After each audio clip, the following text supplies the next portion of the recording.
একজন প্রতিবন্ধী ব্যক্তি কষ্ট করে লেখাপড়া শেষ করে দক্ষতা অর্জন করে সে যাতায়াত যদি তার সুগম না হয়, সে কর্মসংস্থানের জন্য কোনো কার্যক্ষেত্রে পৌঁছতে পারবে না।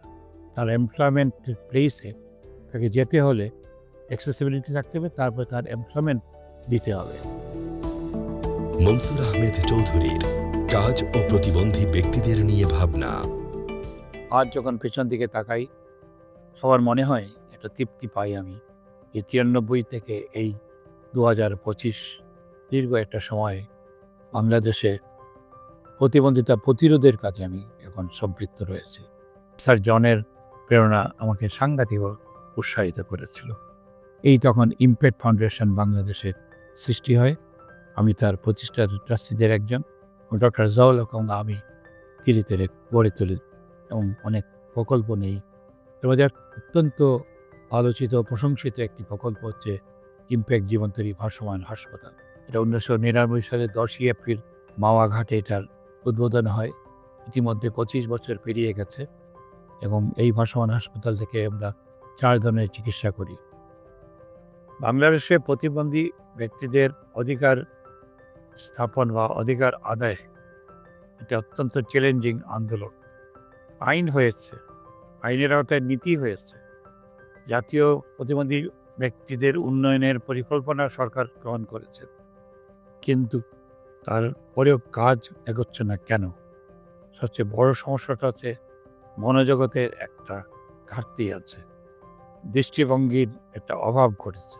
যে আইন আমাদের জন্য অনুমোদিত হয়েছে এবং কার্যকর আছে, এর আওতায় যে বিধি আছে, এগুলোকে সম্পূর্ণভাবে বাস্তবায়নের জন্য জাতীয় পর্যায়ে 2টি কমিটি আছে, জেলা প্রশাসকের নেতৃত্বে কমিটি আছে, উপজেলা পর্যায়ে উপজেলা কর্মকর্তার নেতৃত্বে কমিটি আছে। এই সমস্ত কমিটিকে সক্রিয় করতে হবে। এই কমিটিগুলোকে কার্যকর করার জন্য প্রয়োজনীয় বাজেট বরাদ্দ করতে হবে। দ্বিতীয়ত, যে সরকারের বিভিন্ন মন্ত্রণালয় বিভাগ যেভাবে প্রতি বছর তার বার্ষিক কার্যক্রম প্রণয়ন করেন এবং বাস্তবায়ন করেন বাজেট অনুসারে, সেই বাজেটে প্রতিবন্ধী ব্যক্তি বিভাগের জন্য স্ব মন্ত্রণালয় তার কার্যক্রম উন্নয়ন বার্ষিক বাজেটে অন্তর্ভুক্ত করতে হবে। সেক্ষেত্রে একটা বাধা আছে। বাধাটা হচ্ছে সরকারের সব মন্ত্রণালয় এই দায়িত্বটাই এড়িয়ে যান। তারা বলেন যে সমাজ কল্যাণ মন্ত্রণালয় লিড মিনিস্ট্রি হিসেবে ডিসেবিলিটি ব্যাপারটা দেখবেন। যেটা পরিবর্তন করতে হবে। সরকারের যে রুলস অফ বিজনেস আছে, কার্যবিধি, এর প্রয়োজনীয় সংশোধন করে প্রত্যেকটা মিনিস্ট্রি তার দায়িত্ব নিতে হবে। উদাহরণস্বরূপ, প্রতিবন্ধীদের প্রাথমিক শিক্ষা, প্রতিবন্ধী ব্যক্তিদের উচ্চশিক্ষা, এগুলো বর্তমানে সমাজ কল্যাণ মন্ত্রণালয়ের নিয়ন্ত্রণাধীন আছে। আমাদের স্বাস্থ্যসেবা নিতে এবং গ্রহণ করতে ওই মন্ত্রণালয়ের অধীনে হাসপাতালগুলোতে বিশেষ কাউন্টার থাকতে হবে, সেবা প্রদানের ব্যবস্থা থাকতে হবে। চলাচলে একটা গুরুত্বপূর্ণ বিষয় আছে, আমরা বলি অ্যাক্সেসিবিলিটি।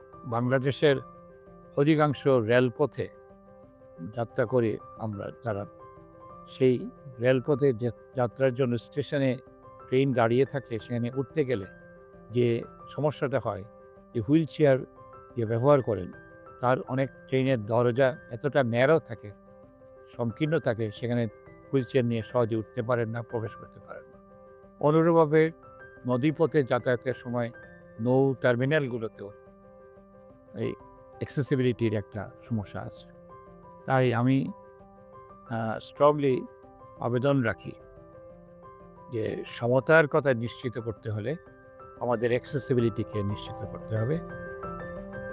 আসুন সবাই মিলে গড়ে তুলি অন্তর্ভুক্তিমূলক সমতার বাংলাদেশ।